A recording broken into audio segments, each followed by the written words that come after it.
Welcome to Ancient Egyptian Fashions.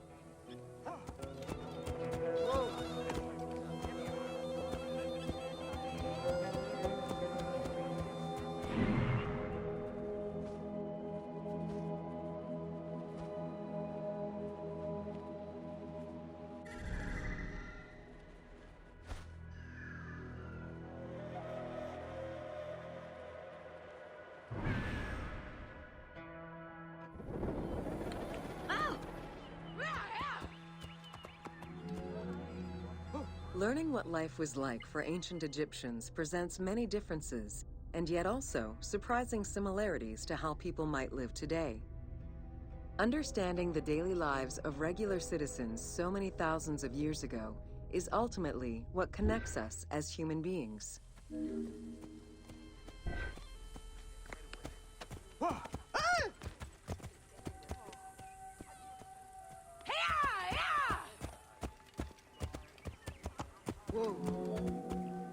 Jewelry was a popular item among ancient Egyptians of all social standing.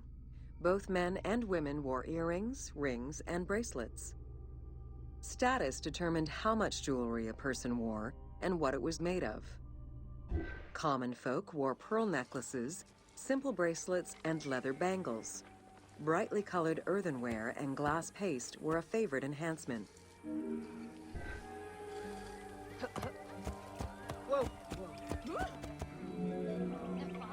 The jewelry of the elite was made from gold, silver, and other precious stones.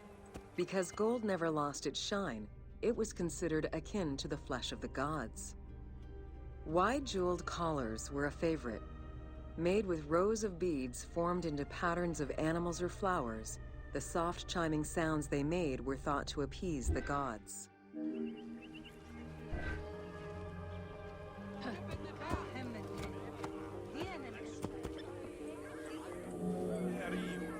Though idealized, tomb paintings are a catalog of the changing fashions of ancient Egypt from the Old to the New Kingdom.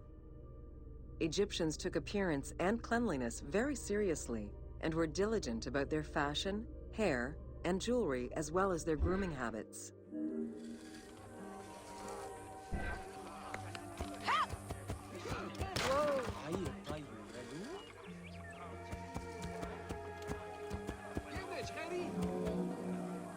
The fabric of ancient Egyptian clothing was almost entirely made from various grades of linen. Linen was commonly white, draped over the body, and cinched at the waist, though some garments were sewn or tailored. Wealthy men wore long tunics, loincloths, or kilts, while poor men only wore loincloths. Women wore long dresses, with differences residing in the quality of the fabric, depending on social status.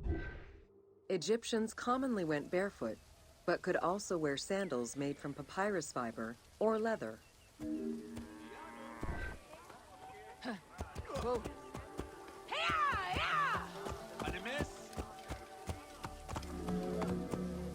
Cosmetics, including concoctions to prevent body odor and bad breath, were an integral part of everyday life for Egyptians.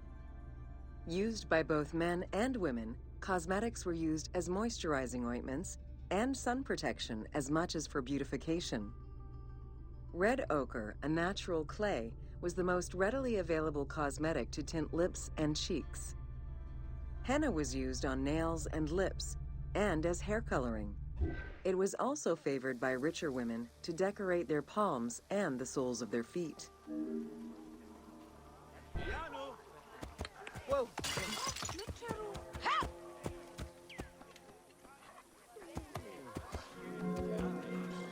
Egyptians believed kohl had magical powers, wearing it as black eyeliner to protect their eyes from the sun and to prevent eye infections from particles in the flooded Nile River.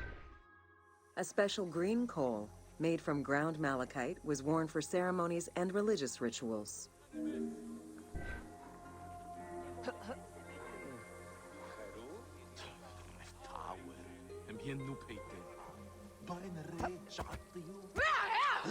Whoa.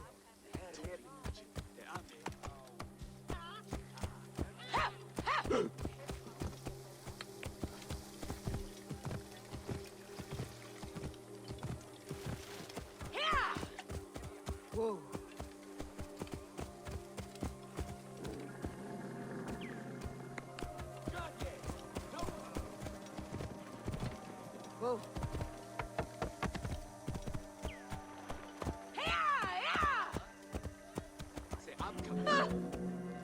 Women and teenage girls wore their hair long and often braided. Wealthier women included carved combs or hairpins. The length of men's hair rarely dropped past the shoulders. They were mostly clean-shaven during the dynastic period, a trend began by the elite and soon adopted by the general populace. Queen Hatshepsut donned an artificial beard when she became pharaoh.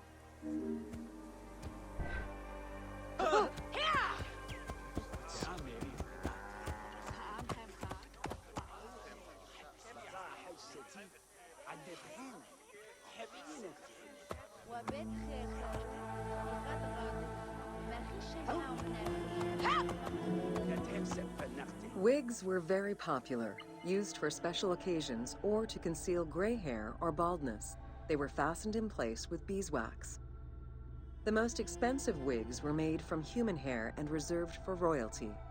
Other wigs were composed of linen, wool, or animal hair. Whoa.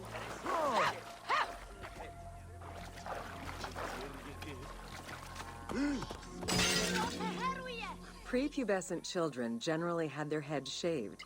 Young girls kept some strands intact, while young boys had a braid worn on the side.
Whoa.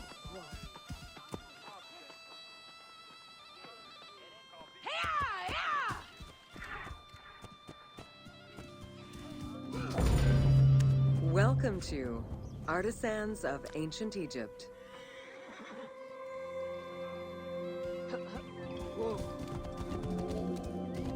It was under the watchful eye of Ptah of Memphis, the god of craft and architecture, that ancient Egyptians developed the unique rendition of the world they lived in.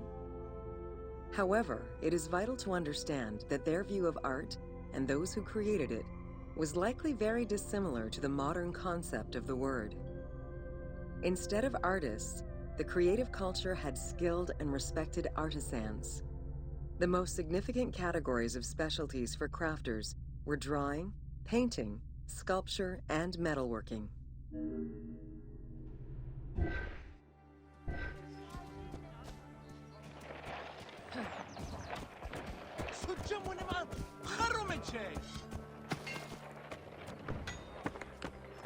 Whoa. Ancient Egyptian craftspeople created both art and a wide variety of mundane, everyday tools. Every item created had a specific purpose and was produced by anonymous artisans who worked alone or with a team. Most crafts, such as pottery and metalworking, were utilized for everyday items. Luxury goods and artwork illustrations served temple rituals and were not meant for public display. Artisans rarely signed their names to the work, though they were clearly aware that they possessed a unique skill and talent for the task.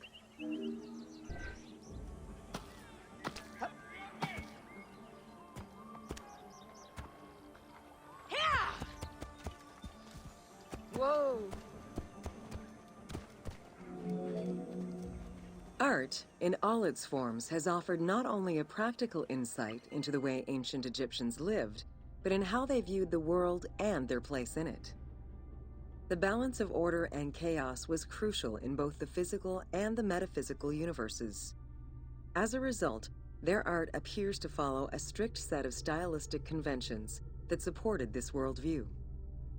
From households and palaces to temples and tombs, pottery, papyrus, and textile items were essential to the everyday life of ancient Egyptians.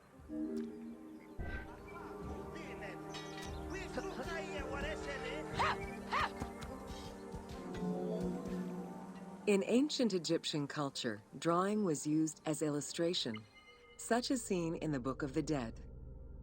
It was also the first step in the creation of a relief, painting, or statue.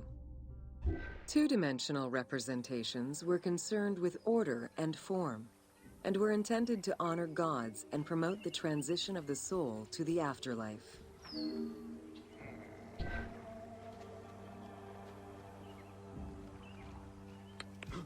Whoa!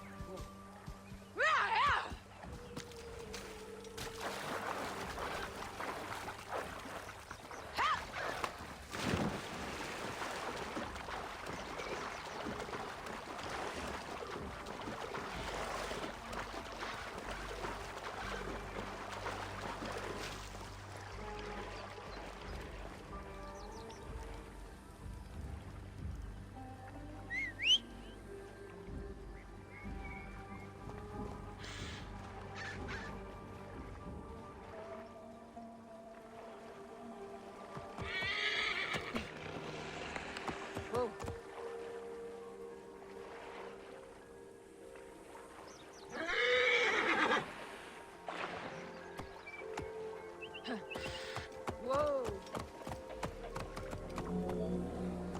Stylistically, Egyptians were concerned with the depiction of the human form's inner self. As such, artistic representations were not concerned with realism, but rather with idealized youth and perfectly harmonious visuals.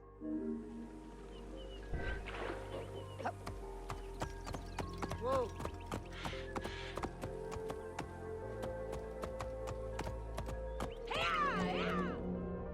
An exception to this were scenes depicting hunting and battle, where the environment and enemies moved in lively, even chaotic ways. Animals and foes were depicted piled up, as if describing chaos, with Egyptians standing in solemn, disciplined poses, bringing order to the scene.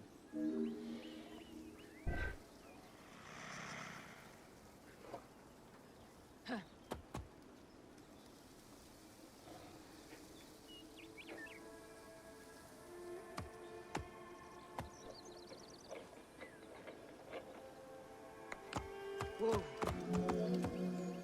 Reliefs could be either in high relief or low relief. Either method required a surface suited to the desired technique. Preparation of the surfaces differed depending on the quality of the rock. A quarried block only needed a simple smoothing. Rough-cut rock monuments, such as those found in tombs, required more work. Often the surface was coated in plaster before being sculpted. Whoa!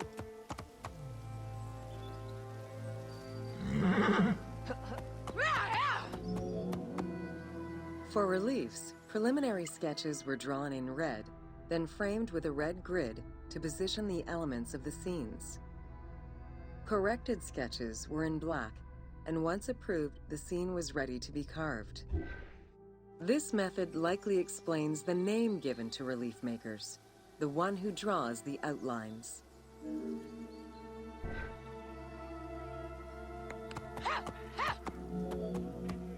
Statues were believed to be vessels for the souls of the deceased, or deities. That is why a sculptor was called the one who makes it live. This divine duty earned them the utmost respect. As with a relief, creation of a sculpture began with a drawing. Most statues were made of quarried blocks of stone, primarily limestone, though sometimes harder stones such as quartzite were also used. Whoa!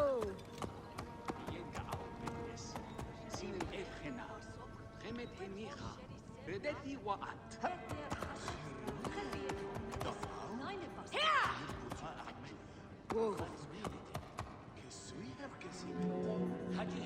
In ancient Egypt, the profession of crafter was organized and relied on a specific hierarchy. Most artisans depended on an institution to provide them with raw materials. There were 3 working levels for craftsmanship: domestic, large estates, and within palace and temple workshops. Some royal workshops, at their largest, covered an area of about 2.8 square kilometers in size.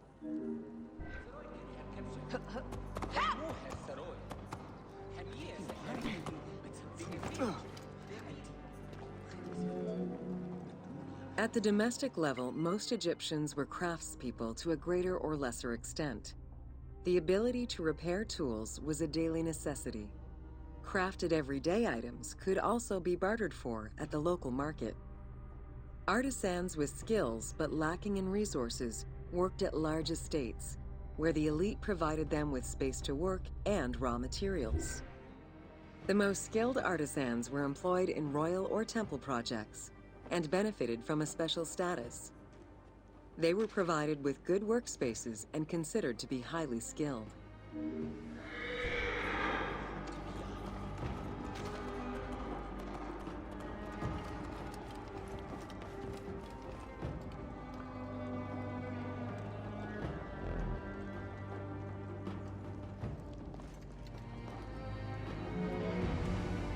An ancient text known as the Satires of Trades has a number of descriptive summaries that offer teasing glimpses into how artisans were perceived.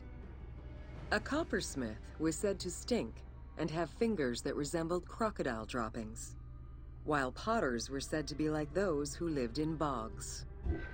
This view was likely exaggerated in order to highlight the most enviable position of all, that of the scribe.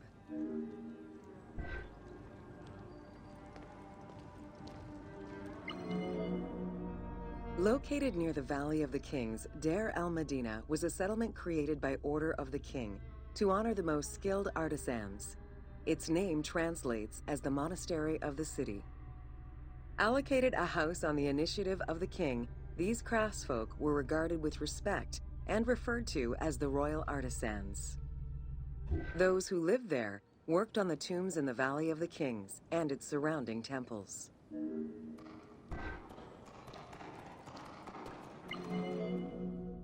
Archaeologists believe the site was home to skilled and respected artisans for over 400 years. It is considered one of the most important discoveries relating to Egyptian daily life. While much of the focus of Egyptian archaeology was on its kings and queens, it wasn't until the excavation of Deir el-Medina that Egyptologists were given a valuable window into the community life of ancient Egyptian artisans.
Welcome to Evolution of Pottery in Ancient Egypt.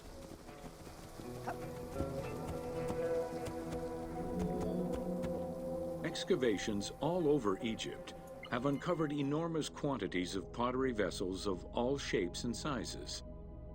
The production of pottery was mainly confined to the outskirts of settlements due to the materials required and to keep the kiln smoke away from inhabited spaces. The function of the product determined the selection of the raw material, its treatment, its form, as well as the finishing of the surface.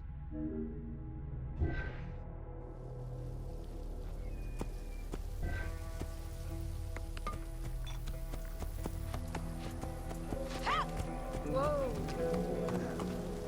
Pottery was essential to ancient Egyptians' daily lives. It was used in all aspects of life, from the storage of grains and liquids to containers within the tombs of necropolises. The most common pottery was made from Nile silt that resulted in a reddish-brown clay. Limestone clay, which made for more attractive pottery, was only found in Upper Egypt.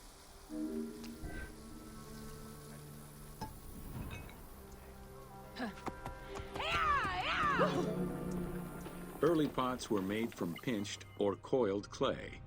Chopped straw, ashes, and other minerals were added, and the mixture was then smoothed and decorated before being put in the oven. Pots were fired in bonfires or enclosed within a brick kiln.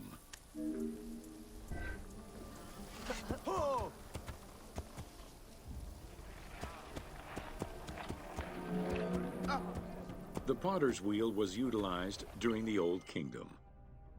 Pottery became smoother and more polished, similar to river stones.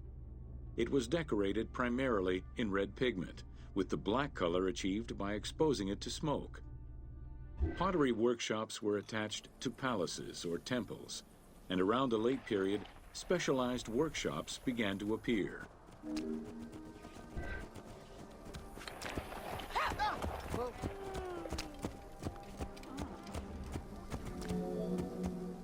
Quartzite particles, which created the rich blue or green glazing, became common during the New Kingdom. Mediterranean motifs and tin-based glazing came with the Greco-Roman era. Whoa! Potsherds could be found anywhere and were the most common canvas for writing or drawing, in comparison to the more expensive papyrus sheets.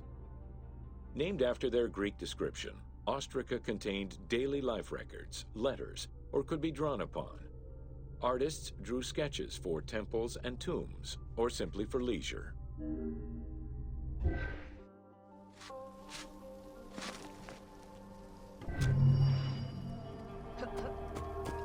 Whoa!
Welcome to the Egyptian household.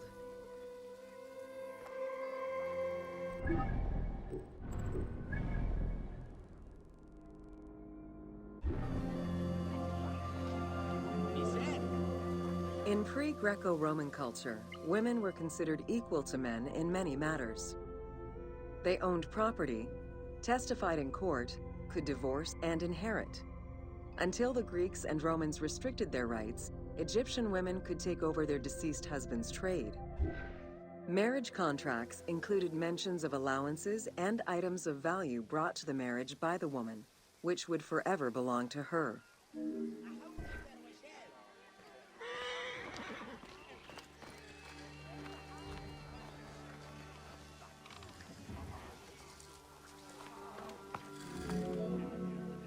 Certain professions were open only to women, such as weaving or professional mourning, while others were available to both genders, including working as servants for the rich households. Social status did have an impact, though. The higher in status, the easier it was to obtain education and access different professions.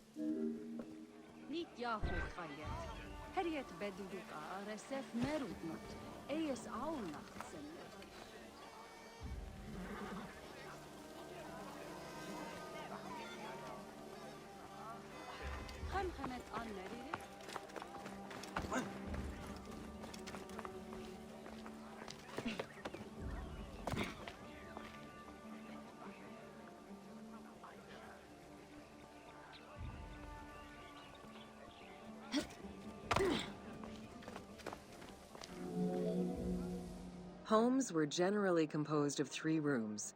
First, there was the entrance, furnished with a small bench of brick, probably intended for a statue and protective divinity. Then there was the ceremonial room, meant to receive guests. The last room was either a bedroom or kitchen. Furniture consisted of basic chairs, chests, and storage. Tables were not used for family dinners. Instead, each individual had a small table of their own.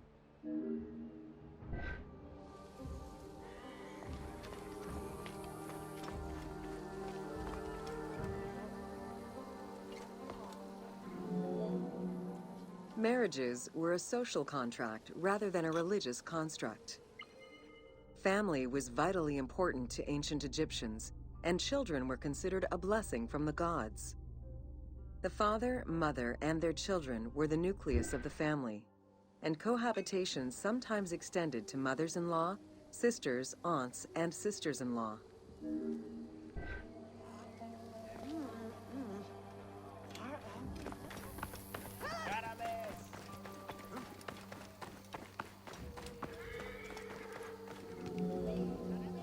Status and wealth played a large role in the style and size of ancient Egyptian homes. Commoners' houses were built with sun-baked mud bricks. Wealthier homes were often painted in white and decorated with various motifs.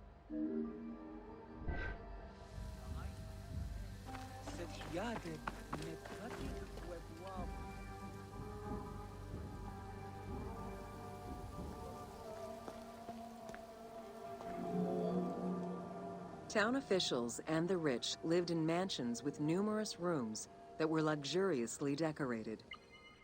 Only temples and tombs meant to last for all eternity were built with stone.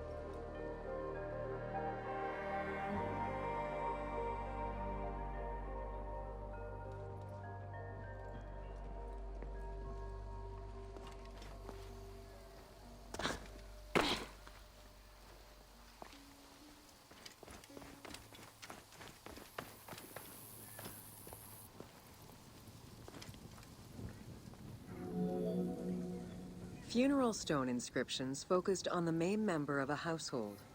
Encircling this person would then be a spouse, parents, and children, possibly even siblings.